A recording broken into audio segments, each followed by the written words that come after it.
Good morning. It is exactly 8:29. They are dead, but they are alive in us. They are nameless, but their memory is engraved in our hearts. On this, the 11th anniversary of the tragic disaster that was Hurricane Katrina, we pay tribute to our brothers and sisters who lie here in repose, a reminder of what was lost and yet what has been renewed. Our gratitude for the ceremonial prelude provided by the Congo Square Preservation Society. And now to begin today's ceremony, a musical tribute by Dr. Michael White.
Thank you, Dr. White.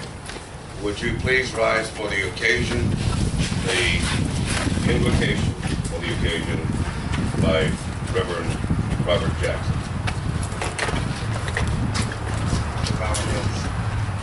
The gracious and eternal God, thou who art ever our comfort, our strength, our joy. As we gather here this morning, O God, we first thank you.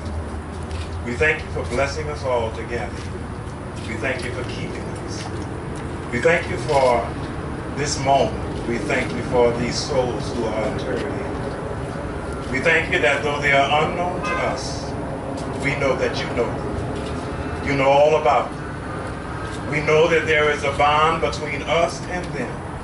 Because like us, we ate snowballs in the sun. Like us, we ate red beans and rice.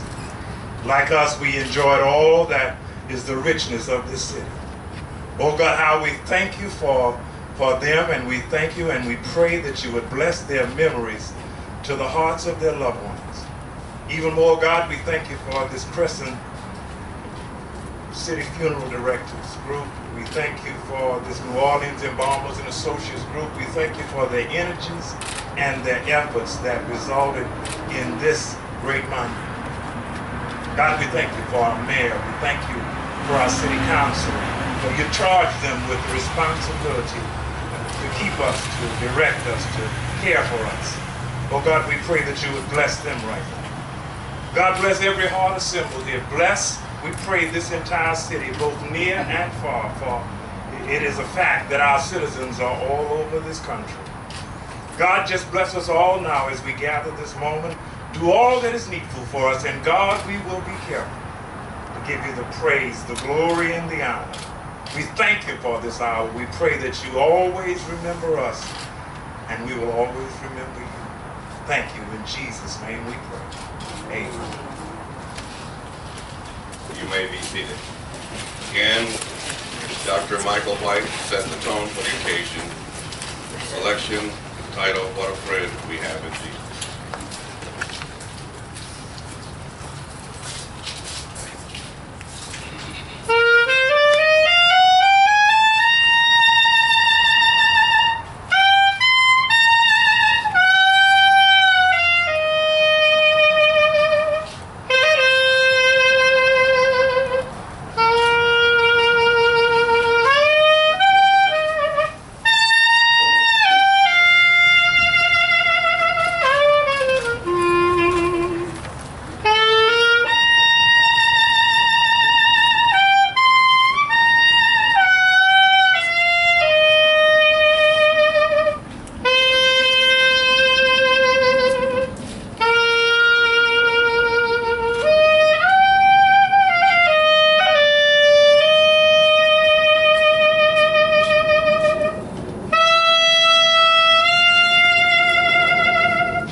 At this time, a special reading for the occasion by local renowned actress Patricia McGuire.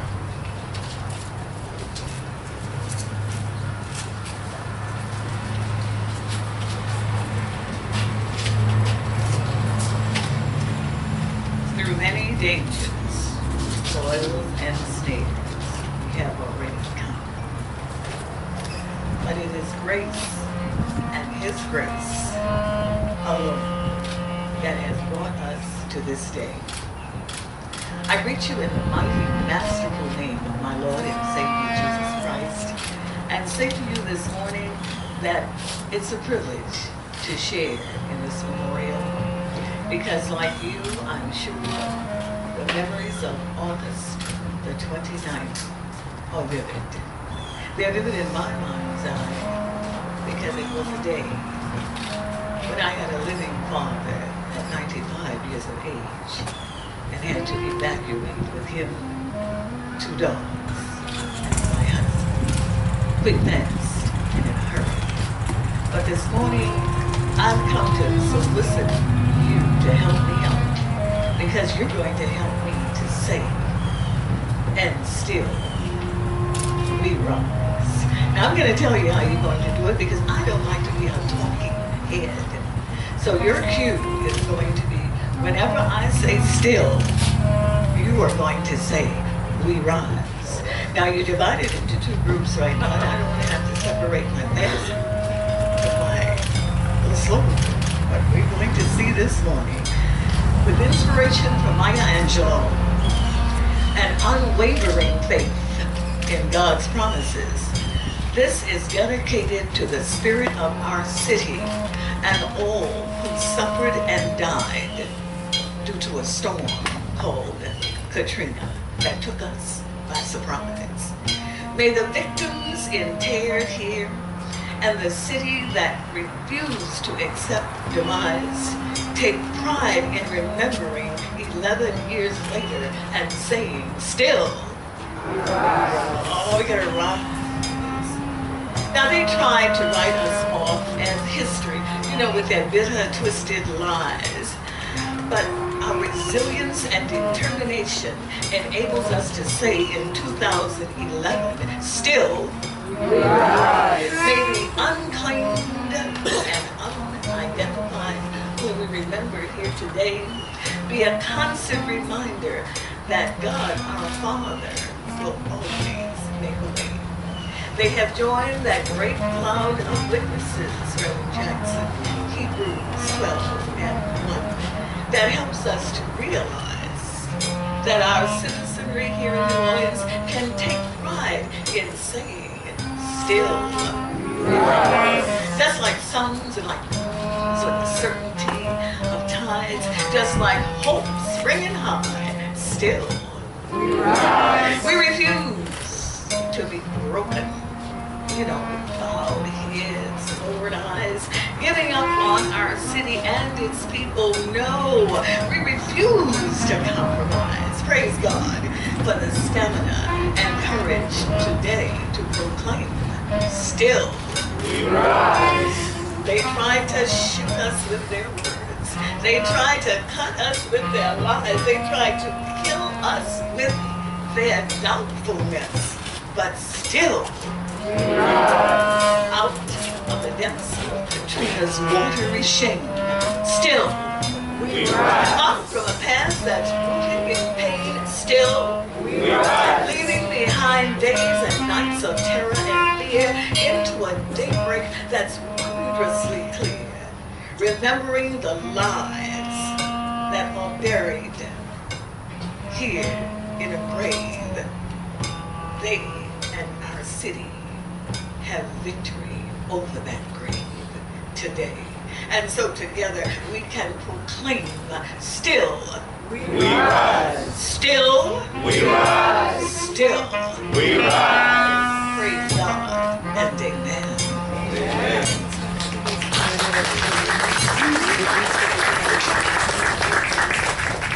Thank you, Patricia. The occasion now will be presented by Miss Sandra Rose Duncan, who is president of the Katrina Memorial Foundation.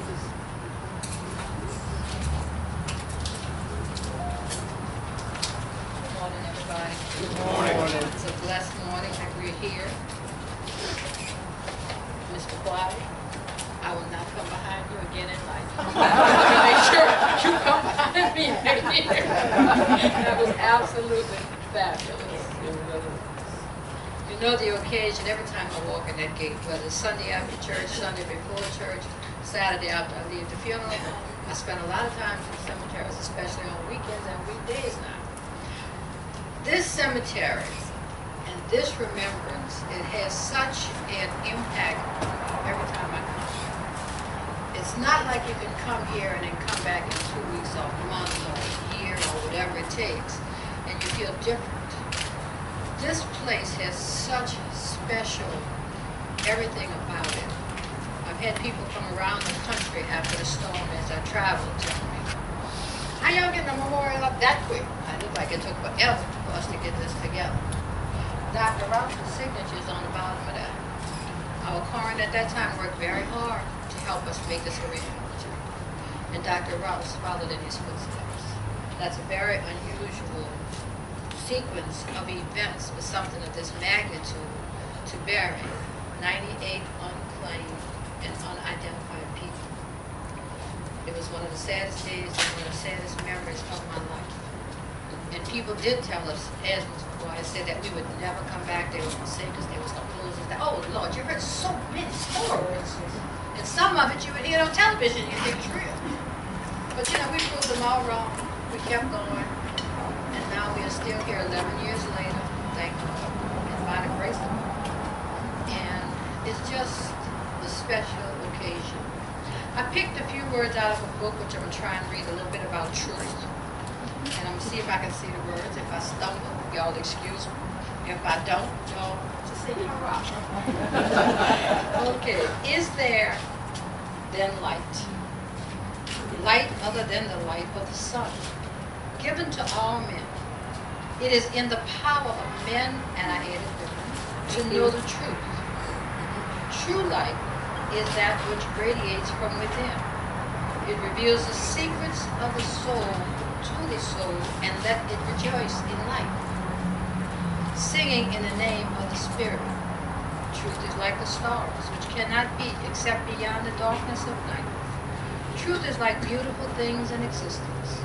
It does not reveal its because, save to those who have felt the weight of falsehood. Truth is a hidden feeling which teaches us to rejoice in our days, and which is all mankind can rejoice. Those are words from Kalam Quran. That is my favorite poet. I'm not good. But thank you all for coming, and I hope you all have a good year. I hope we come back next year because we will be doing this every year. And there is a perpetual fund set up to make sure we can do it every year. Thank you.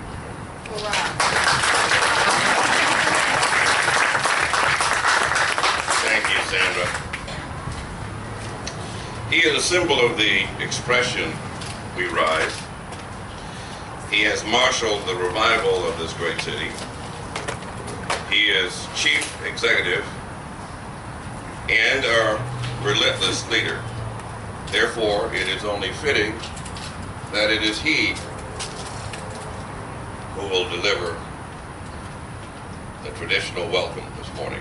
Ladies and gentlemen, I present the Honorable Mayor of New Orleans, Ms. Landrieu.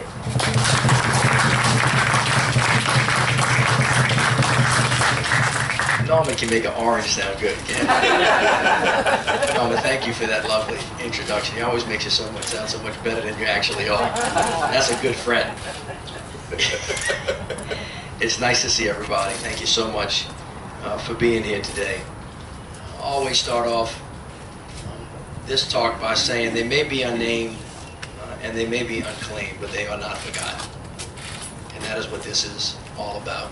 So as I begin on this very special morning in this very sacred place, I want to say thank you to the Crescent City Funeral Directors and to New Orleans embalmers and associates, to the Rhodes family. Thank you all so very much.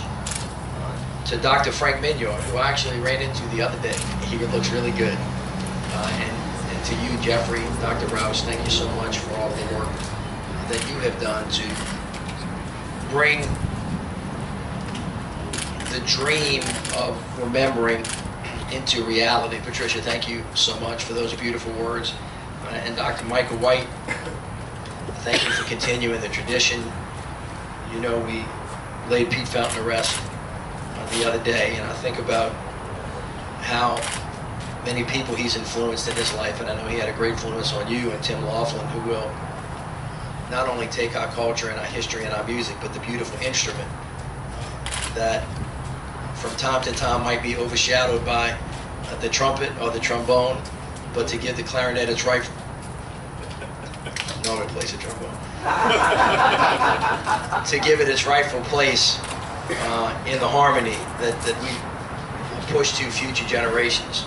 And so I thank you for that. And Pastor Jackson, thank you for your beautiful words. To the council members, I know we have another elected officials with us today. Sandra read a poem from Khalil Gibran. There's another poem that he wrote that said, "Your children are not your children. They are the sons and daughters of life's longing for itself." And as you think about that, you think about how so many of us are part of our immediate families, obviously, but we are a touchstone for those that came before us and those that come after. And Sandra said earlier, if you have not come to this sacred place by yourself, when we're not here commemorating an official ceremony, you should, because it is a very special place. Jeffrey, you and everybody else who's had something to do with this has given us a great gift. The gift becomes more manifest as you contemplate what I would call the circle of life. And we see it playing itself out as we speak. For those of you that have had the opportunity and or occasion or responsibility to go to Baton Rouge and the 20 surrounding parishes and try to find some solidarity with the 114,000 individuals who either had their homes lost or damaged, 13 lives that were taken from us just this weekend, yesterday, a really difficult consequence of people trying up to go on to help and there being an accident, a number of different people's lives being taken. You see the circle continuing to play itself out, where natural disaster, a man-made disaster takes a life, and then many people do what is necessary, which is to step up to the plate and to give life by doing whatever you can to make sure that people have what it is that they need. That is what we require of each other in good times and in bad. I know it seems like there are more bad times than there are good times these days, but I think in our hearts we know that's not true. No matter how dark it gets, we know that joy cometh in the morning. That faith has been renewed every day of our life. And just when you think it's darkest, you will find the depths of humanity reaching up and helping us get to a place where we could not get on our own.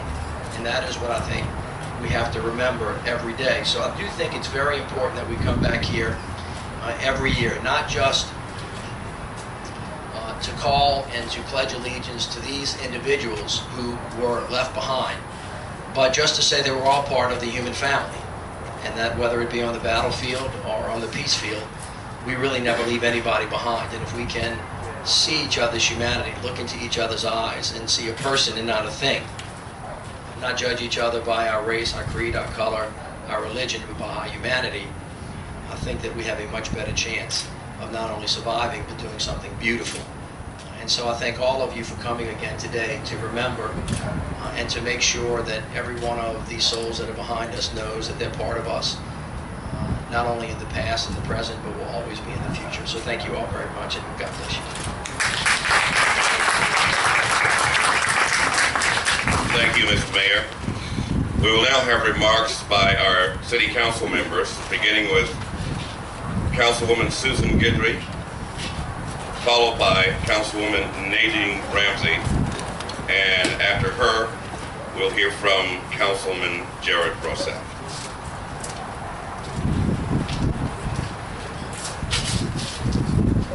Thank you, Norman, and good morning, everyone. It's always wonderful to see that we all come back here and we all pay our respects to the people who are laid to rest here, and we all thank the people who made it happen. The mayor read out all the thank yous, so I will just say yes, I was going to say that, and I'm sure we all want to say that. Thank you to all of the people who made this possible, who, when these people had no one else to turn to, no one else to respect them, you all came together and you did that. at a moment when I'm sure that you were in dire straits too, and that you had family, and that you had business, and that you had homes to deal with. So I think it shows that those of us who go through these kinds of catastrophes, that we become better people as a result of it, that we become more aware of each other's sufferings and needs. And that is a golden lining, a silver lining, excuse me, we'll call it gold. Lining to this kind of disaster. And, you know, in the 11 years that we've been through since, I think we've learned so much. Our city has learned that we must plan for and build in disaster recovery with everything we do, so that we will remain strong no matter what hits us. We have learned that here. And across the country, they've learned too. Because as Patricia was saying earlier, 11 years ago, people were saying a lot of negative things about us and our city, and about why we stayed and why we lived in a place like this. And in those 11 years since, all of those people have learned. They've learned that a hurricane can do a 1-2 punch to 2 northern states and create as much havoc or more than what occurred down here to us. In the Midwest, in a sleepy little city with a river that's always run through it and been a pleasure for it, they've learned that that river can swamp their city, and that they can need the same kind of help we needed, even though they don't live in a bowl and they don't live near an ocean. And of course, in the West, I think California and those areas have always known, because they deal with wildfires all the time. And so, you know, we've come to see that we need to be one country, we need to be one people together. And we've come to see that the way that we do that is to build for disaster recovery and to always be ready to reach out to each other for disaster recovery. So it is wonderful to be here with you this morning and to celebrate reaching out as we have before to the least of our citizens, and to be thankful for everything we do have. Thank you.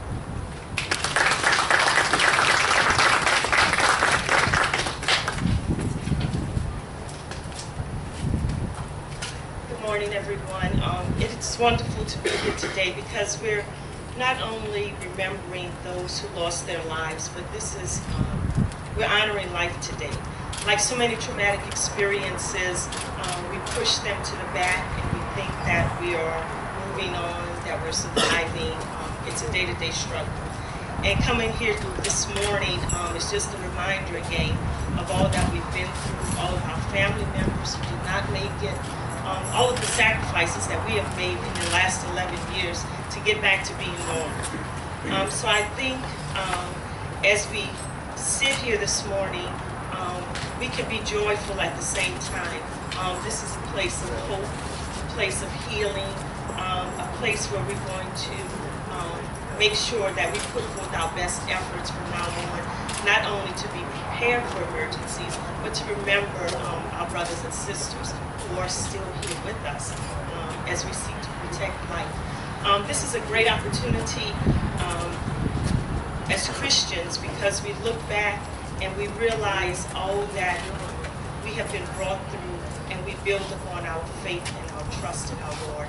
So I'm just very grateful to be here today and to worship with you and to honor with you the memories of those that we did lose during Katrina. This is a special day for us. Thank you.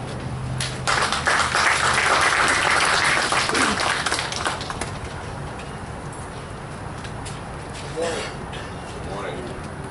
So some 11 years ago, we had the most darkness we've ever seen in our city's history, but we had previous disasters before that.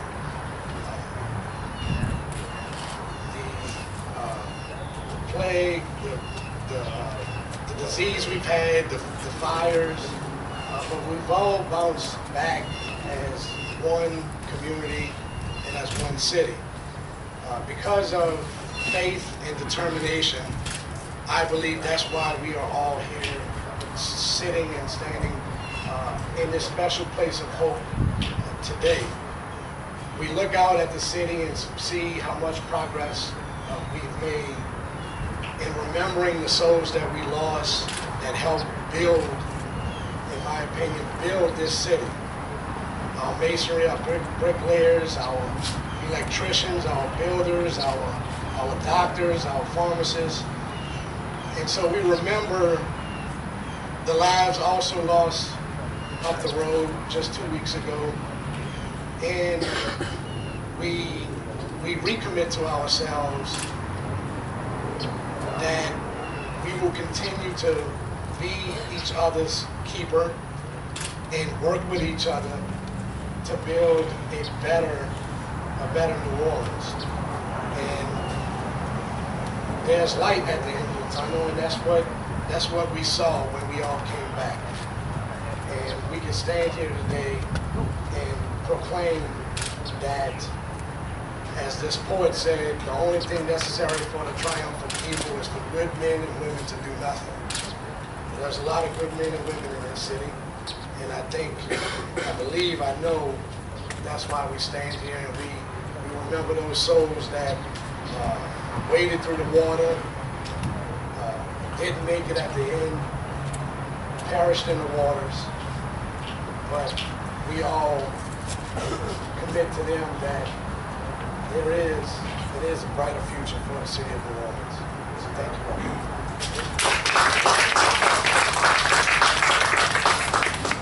Thank you, council members. We'd also like to acknowledge the presence of our outstanding police chief, Mr. Michael Harrison.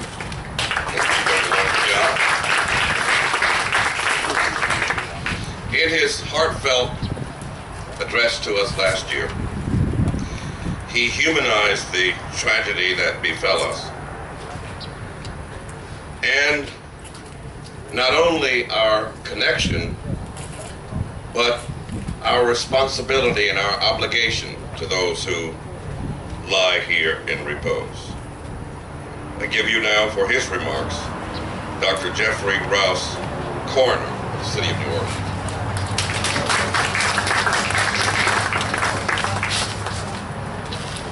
Good morning. Y'all elected a psychiatrist. So do we all on the side. One of the things psychiatrists do is we go right into the fire of memories. Sometimes good, sometimes bad, but to do that for a purpose. And so today, I ask you to remember how Katrina wasn't coming for us at first. Remember that satellite picture where the storm covered the entire Gulf. Remember Nagin's tone of voice when he told us we were going to actually have to evacuate? And how you echoed that same urgency in your voice when you were telling your loved ones, your people, that yes, you really did have to evacuate this time. If you were here, do you remember the ungodly howl of that wind? The pit in your stomach when you saw that water rising on your street? The chill when you heard the levees were breached? Standing on your furniture as water reached your feet, your ankles, your hips, your neck? How utterly hot it was in that attic, on that roof. The sounds, the screams for help, of gunfire, the thump, thump, thump of the helicopters that were all over the city. Remember the sound of Nagin losing it on Garland? How dark the city was and how you could hear sounds miles away in the silent city at night. Some of us saw the dead floating face down in the water. And that sense of absolute abandonment and panic as you tried to account for all of your people through a cell phone network that did not work. Some of us remember smelling death as far away as Laplace. And some of us had to explain to a 19-year-old soldier from wherever with a gun in our face that we just wanted to go back and check on our homes and our people's places, make sure they were had evacuated. You got to see your home for the first time with a gray dust over everything, and your grandma's home, and your aunt and uncle's home, and your elementary school, and your entire city. You saw that gray dust on the trees, the oily lines on the buildings, and that damn smell. Remember your refrigerator? You'll never forget it. Also remember how some fools in Congress said that we shouldn't rebuild. Question if we even should spend any money on New Orleans. Remember the green dots on the map? Being called refugees in our own city, in our own country. Remember your own questions. Where do I start? What do we do? Is it worth it? But remember that quiet determination that if you could, there was no way on earth you were going to move to Jefferson Parish or Houston or anything. That you were going to stick it out somehow. So here we are now. It's 11 years later, and we are still here. Now I'm the coroner. Y'all elected me to speak for the dead, and that's my duty. But right now, around you, are dozens of New Orleanians. We know who many of them are. Some we'll never know who they are. But they all perished that day that we remember. Their last moments on this earth were filled with terror and disbelief that they were about to actually drown inside their own attic, inside their own city, inside our hometown. For them, no family came forward to bury them, and some of them will forever be unknown. But they sit in silent watch. They sit in silent judgment and judge us and our city's progress, not by how far we've come. We have come very far. But they judge us on how far we have yet to go. They are the conscience of this city. And so we'll return here year after year, decade after decade, to answer to them. And they'll ask us what we have done together in that last year as one city and one community to continue this work. Let's make them proud. That is how they can rest in the eternal peace that they deserve.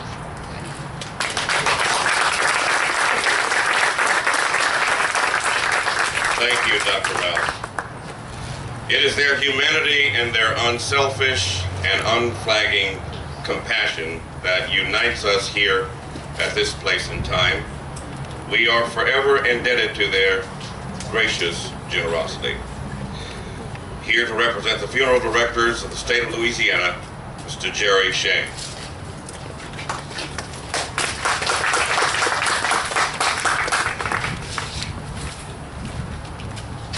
Good morning. I've been involved with a lot of fancy funerals during the course of my career. Significant funerals, most recently Pete Fountain. I can remember doing Al Copeland's funeral. The biggest funeral I ever did in my career was Harry Lee. But I will tell you this, the most memorable funeral I ever did was 11 years ago today. And what that was a sense of pride that I didn't have on any of the other funerals when we had a gathering of the local funeral directors, the Crescent City funeral directors, and also the New Orleans Embalmers Association, along with the other funeral directors from around the state of Louisiana, where we gathered at 5:30 in the morning for a gathering of collecting the last remaining deceased, and how we formally processed down Canal Street, and I know you remember also coordinating in reference to the pallbearers, and then the placements of the caskets in a very much dignified manner here at this location. The one thing I do want to say, and not to single people out or whatever, but I was involved in the early days with the funeral directors of the Katrina Memorial group, and I'll always be forever grateful to Dr. Minyard, Dr. Rouse, the Rhodes family, but maybe more importantly, I considered the quarterback, the heartbeat of the group was Sandra Rhodes Duncan, and we ought to acknowledge that.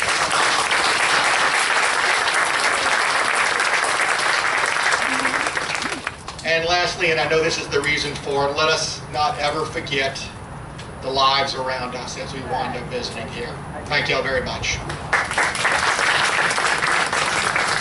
Thank you, Jerry. We would also like to acknowledge at this time the New Orleans Embalmers and Associates for their help in establishing this memorial. Thank you all very much. As we draw to the most significant part of our ceremony this morning, our wreath-laying procession, we would ask that Dr. Michael White and the Mayor of New Orleans lead the procession as we walk to the hymn, Just a Closer Walk with Thee.